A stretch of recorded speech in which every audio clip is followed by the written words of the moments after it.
Hey everyone, so I decided to make some Rice Krispie treats for Lee's coworkers, and I decided to show you all the recipe and how I do them, just so that you can actually make them for the holidays or for family if you're going to be having them over. I hope that you all enjoy this. This is great to take to work or to take to a picnic, or simply to make them for yourself and enjoy them. So I hope that you all enjoyed this video and find it helpful. If you give it a try, let me know how it came out. Hey Bubba's! Hey. What's up? What's up? Eating a banana? Yeah. Say hi, everybody. Hi. So let's get this how-to recipe going of the Rice Krispie treat. So let's get this started. All right, everyone. So what we need are 2 Ziploc bags, unless you have the professional ones that we will be using to pour the chocolate. We also need 2 bags of 10-ounce marshmallows. I like using the minis because they do melt a little bit faster. We have 8 cups of Rice Krispie treats. We have 5 tablespoons of butter. We have a bowl that, well, actually, this is where I kind of flatten it out. This size works great for me. I'm going to see if I need a bigger one later because I might, because I am making them for Lee's co-workers. And then you also need some candy melts. I like the Wilton ones. I've tried other brands and this one seems to work the best. You can get them from Michael's.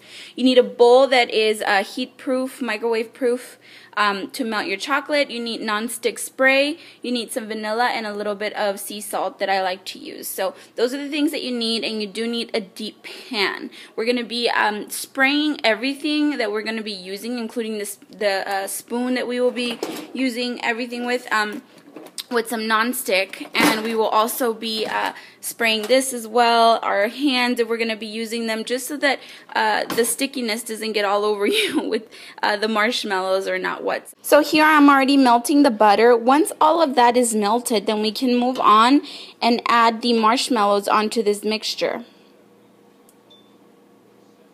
Alright, so now that that's already pretty much melted, I'm going to go ahead and put the 10-ounce bag of mini marshmallows onto this mixture. And what you want to do is you want to just continue to stir, and you want to stir until this is completely melted. You don't want to stop stirring because you don't want this to stick.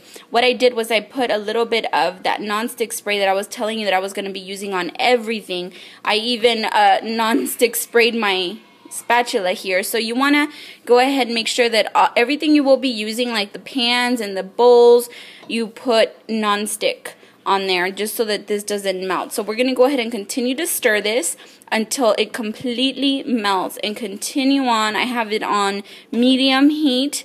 I am going to be adding a little bit of vanilla to this, quite a bit actually, a little bit of salt.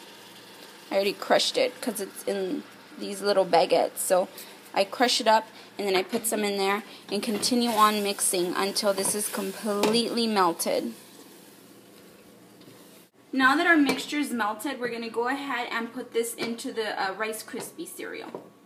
Now we're going to pour this into our cereal and pour it in there, all of it. Alright, so now just begin melting this and mixing it, and just continue on all along the side and the bottom as well. This is the time to add our full marshmallows onto this. And that way you have chunky marshmallows in your mix. I love this, and Lee does too. So this is how we do it. We don't just do, the mixture and that's it. We love the marshmallows inside our Rice Krispie treats. Alright, now we're going to pour this onto our container. As you can see, I did use a little bit bigger one because I made a bigger portion for Lee's coworkers. So I'm going to go ahead and just pour it in this bowl. Dampen your hands just a little, or use non-stick, and begin pressing this on. Not too hard, because then it's not fluffy and it's more, I guess you could say, stiff and hard. So this is warm still, so what I'm going to do is I'm going to put it in the fridge, allow it to cool down for about 5 or 10 minutes, and then I'm going to pull it back out and put some of the chocolate candy on top of it, and I'll show you all how I do that as soon as this cools down. We don't want a huge melted mess, so it's better to apply the chocolate on top when it's already a little cooled down. So while our Rice Krispies are cooling down, we're going to go ahead and start melting our chocolate, and I'm going to do it in 30-second increments until it's nice and smooth. Now that our chocolate is melted just like this, we're going to go ahead and pour it into this cup with our Ziploc bag. And we're going to go ahead and just pour all of it in there. That's good enough. Grab our bag. We're going to work with what we have, and this is a really efficient way to not have to buy anything extra.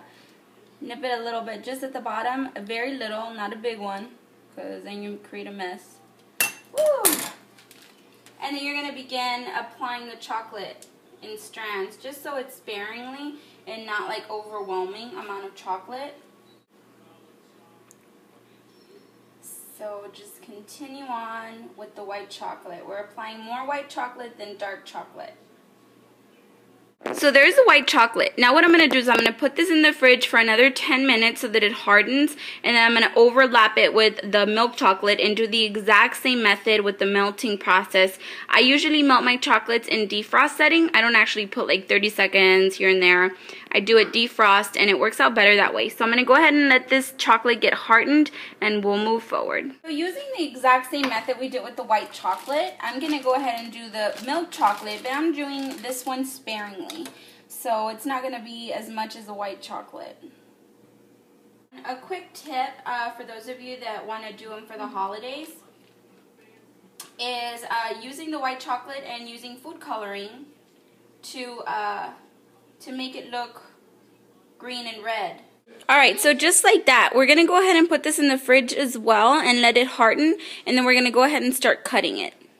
Alright, so now that this is already semi-frozen, I don't want to freeze it. I just want this to harden, but not a lot, because then you can easily break the chocolate. So now I'm going to go ahead and cut it, and you can do it whichever way you like.